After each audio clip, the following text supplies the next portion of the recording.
వీక్షకులందరికీ నమస్కారం. మకర రాశి వారికి జూన్ నెల ఏ విధమైనటువంటి ఫలితాలు కలగబోతూ ఉన్నాయో ఈ కార్యక్రమం ద్వారా తెలుసుకుందాం. ముఖ్యంగా జూన్ నెలలో ఉన్నటువంటి గ్రహస్థితి గమనిస్తే ఈ జూన్ నెలలో మకర రాశి వారికి ఏలినాటి శని ప్రభావం ఉన్నది. శనేశ్వరుడు 2వ స్థానంలో ఉన్నారు. తృతీయ స్థానమందు రాహు ఉన్నారు. చతుర్థ స్థానమందు కుజుడు, పంచమ కోణమందు గురుడు, పంచమ స్థానంలోనే శుక్ర బుధ రవి గ్రహాలు. 15వ తారీఖు దాటాక రవి 6వ స్థానంలోకి వెళతారు. శుక్రుడు బుధుడు కూడా 6వ స్థానంలోకి వెళతారు. 9వ స్థానంలో కేతువు. ఇది గ్రహస్థితి క్లుప్తంగా.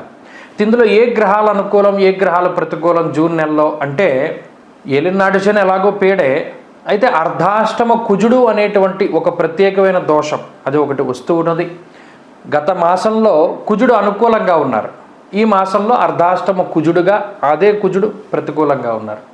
అయితే చాలా సంవత్సరాల తర్వాత మనం అనుకున్న 3-4 సంవత్సరాల తర్వాత గురుబలం వచ్చింది కాబట్టి ఆ గురుడు పంచమ కోణంలో అనుకూలిస్తూ ఉన్నప్పుడు కొన్ని విషయాలను మనం కొంత ఎక్సెప్షన్గా తీసుకోవచ్చును. అంటే అంత ఇబ్బంది పెట్టేటువంటి ఫలితాలు ఉండవు. గురుని యొక్క అనుకూలత ముందు మిగతా గ్రహాలు ఇచ్చేటువంటి చెడు ఫలితాలు కొంత తగ్గుతాయి. అయితే 15వ తారీఖు దాటిన తర్వాత ఇక్కడ ఈలోపు శుక్రబుధులు కూడా అనుకూలమై 15వ తారీఖు దాటాక రవి కూడా బలంగా ఉన్నారు. కాబట్టి అనుకూలించేటువంటి గ్రహాల యొక్క సంఖ్య పెరుగుతూ ఉన్నది. అది మంచి విషయంగా చెప్పచ్చు. మొట్టమొదటిగా ఆర్థికపరమైనటువంటి విషయాలకు వస్తే ఆర్థికంగా మకర రాశి వారి యొక్క స్థితిగతులు జూన్ నెలలో చాలా బాగుంటాయి. ఎందుకంటే అర్ధలాభం, తదైశ్వర్యం, స్వకర్మరతి హర్షితం, పంచమ స్థానం కోణస్థానం. అందులో గురుడు ఎప్పుడైతే సంచారం చేస్తారో లక్ష్మీస్థానం త్రికోణంచ విష్ణుస్థానంచ కేంద్రకం అన్నారు. అది లక్ష్మీస్థానం కాబట్టి అందులో దేవగురు బృహస్పతి ఉన్నారు. కాబట్టి ఆ గురుగ్రహం అర్ధలాభము అంటే డబ్బు, ఆర్థిక లాభాన్ని, తదైశ్వర్యం ఐశ్వర్య సంకేతాన్ని, అంటే ఇక్కడ ఆర్థిక లాభం వేరు, ఐశ్వర్యం వేరు. ఆర్థిక లాభం అంటే గత నెలలో 10,000 వస్తే ఈ నెలలో 30,000 రావడం.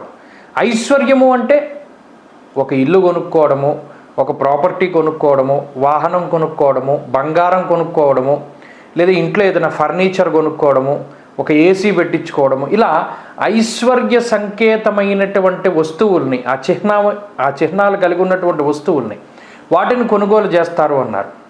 స్వకర్మరతి హర్షితం, ఏ పని అయితే మీకు చేస్తే నచ్చుతుందో అదే పని మీరు చేస్తూ ఉండడం, ఇది మానసిక ప్రశాంతతను కూడా సూచిస్తూ ఉంటుంది. అలాగే శుక్రబుధులు కూడా ఎప్పుడైతే అనుకూలంగా ఉన్నారో ఇది చాలా ఆర్థికంగా ఉన్నతమైనటువంటి స్థితి. ఏలినాటి శని ఉన్నా కూడా, అర్ధాష్టమ కుజదోషం ఉన్నా కూడా అవి ఆర్థికంగా వ్యతిరేక ఫలితాన్ని చూపించవు. ఒక గురుబలం దాన్ని డామినేట్ చేస్తోంది కాబట్టి ఆర్థిక పరిస్థితులు చాలా బాగున్నాయి. ఇక 2 ఆరోగ్యపరమైనటువంటి విషయాలు. ఆరోగ్యపరంగా ఏలినాటి శనిలో సాధారణంగా సమస్యలు ఉంటాయి. అయితే ఇక్కడ అర్ధాష్టమ కుజుడు కొంత ఆరోగ్యం మీద ప్రభావాన్ని చూపెడతారు. ప్రవాసం కార్యహాని స్యాత్, కాసరాగం ప్రపీడనం అన్నారు. అలాగే ఇది ఈ కుజుడికి సంబంధించిన విషయానికి వస్తే ఎక్కువ మానసికమైనటువంటి భయానికి కుజుడు కారకులు. అనగా ఎక్కువ ఎంతసేపు కూడా మానసికమైనటువంటి ఆందోళనకి గురి చేస్తూ ఉంటారు. ఇక్కడ ఆరోగ్యము అంటే శారీరకంగా అనారోగ్యాన్ని కలిగించరు కానీ భాగ్యహాని భయం క్రూర బంధువైరం ధనక్షయం, ఇది బంధుస్థానం కాబట్టి క్రూరమైనటువంటి భయాన్ని కలగజేస్తారు. ఆరోగ్యపరంగా పాడు చేయరు కానీ ఏమైనా అయిపోతుందేమో, ఏమైనా అయిపోయిందేమో, అయిపోతూ ఉన్నదేమో అనేటువంటి భయాన్ని కలగజేస్తారు. కాబట్టి మానసిక అశాంతి అనేటువంటిది ఈ కుజుడు వల్ల ఏర్పడుతుంది. అలాగే పంచమంలో రవి ఉన్నప్పుడు కూడా బుద్ధి చాంచల్యమేవచ అన్నారు. బుద్ధి చాంచల్యం అనేటువంటిది కలుగుతుంది అన్నారు. దీనివల్ల కూడా అతి ఆలోచనలు, అతి భయం అనేటువంటివి మానసికంగా ప్రభావాన్ని చూపుతాయి. అది ఆరోగ్యపరంగా కాదు. కాబట్టి ఆరోగ్య పరిస్థితులు కూడా బాగున్నాయి. ఇక కుటుంబపరమైనటువంటి విషయాలు కొంత మిశ్రమంగా ఉన్నాయి. ఎందుకంటే బంధువైరం ధనక్షయం అన్నారు కదా. చతుర్థ స్థానంలో కుజుడు అర్ధాష్టమ కుజుడుగా ఫలితాన్ని ఇచ్చేటప్పుడు బంధువులతోటి, కుటుంబ సభ్యులతోటి మాట పట్టింపులకి అవకాశాన్ని కల్పిస్తారు. కాబట్టి కోపపూరితమైనటువంటి మాటలు, ఎక్కువ క్రోధం, కోపంలో ఉన్న మాటలు వాళ్ళు పట్టించుకుంటూ ఉండడం, దానివల్ల వచ్చేటువంటి సమస్యలు, మాట పట్టింపులు. ఇంకో విషయం ఏంటంటే ఆ కుటుంబ సభ్యులు మీకు అనుకూలంగా ప్రవర్తించేదేముండదు. వాళ్ళు ఎంతసేపు మీకు కొంత ప్రతికూలంగానే మాట్లాడుతూ మీరు ఎవరినైతే శత్రువుగా భావించారో వారి దగ్గరికి వాళ్ళు చేరుతూ ఉండడం, వారితోటి సఖ్యతగా ఉండడం, ఇలా మీకు నచ్చనటువంటి పనులు చేస్తూ ఉండడం, ఇటువంటి వాటి వల్ల కుటుంబ సభ్యులతోటి కొన్ని గొడవలు వస్తూ ఉంటాయి. ఇక 4వది ఉద్యోగానికి సంబంధించినటువంటి విషయం.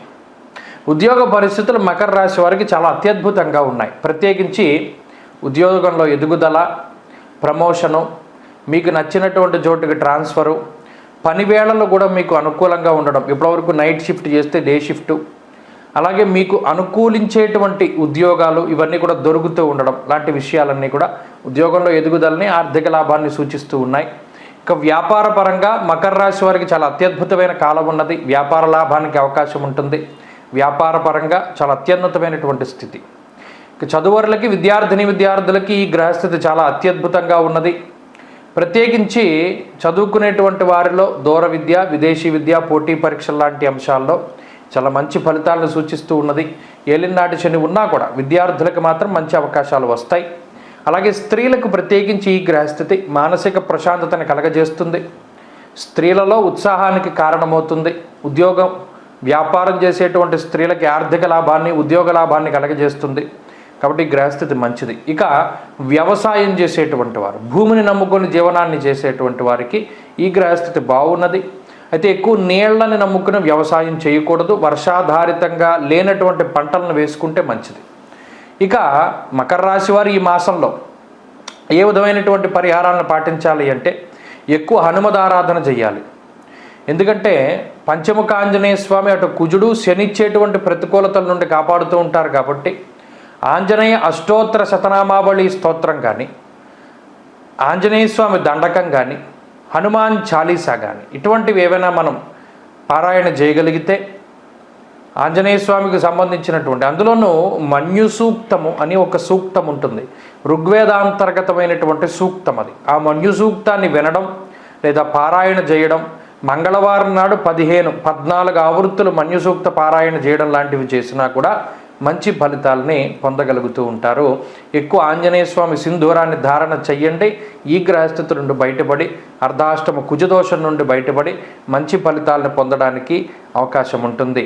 అలాగే ఈ జూన్ 15వ తారీఖు దాటిన తర్వాత కూడా రవి అనుకూలంగా ఉన్నారు. కాబట్టి ఆ రవి కూడా చాలా రకాలైనటువంటి దోషాల నుండి కాపాడుతూ ఉంటారు. ఏదేమైనా మే నెల మీద జూన్ నెల మీద జూలై నెల మీద ఆగస్ట్, ఇలా ఒక నెల గడిచే కొద్దీ కూడా మకర రాశి వారికి అనుకూలమైనటువంటి గ్రహస్థితి పెరుగుతూ ఉంటుంది.